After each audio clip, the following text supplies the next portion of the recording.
या अय्युहल्लज़ीना आमनू कुतिबा अलैकुमुस्सियामु कमा कुतिबा अलल्लज़ीना मिन क़ब्लिकुम लअल्लकुम तत्तक़ून। ऐ ईमान वालो, तुम पर रोज़े फ़र्ज़ किए गए जैसा कि तुमसे पहले लोगों पर भी फ़र्ज़ किए गए थे, ताकि तुम तकवा इख्तियार करो।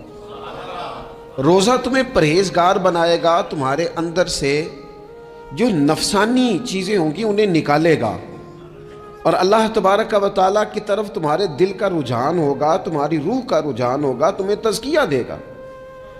रोज़ा इंसान की तरबियत करता है, इंसान को रोज़ा ज़हनी तौर पर तैयार करता है कि अल्लाह के हुक्म के मुताबिक खाना है, अल्लाह के हुक्म के मुताबिक पीना है। सबसे बड़ा मसला इस दौर का रिज़्क़ हलाल का हुसूल है और हराम से इज्तनाब है। तो रोज़ा हमें ये सबक पढ़ाता है कि हम वही खाएंगे और उसी वक्त खाएंगे जो खाने का हमें हमारे रब ने हुक्म इरशाद फरमाया।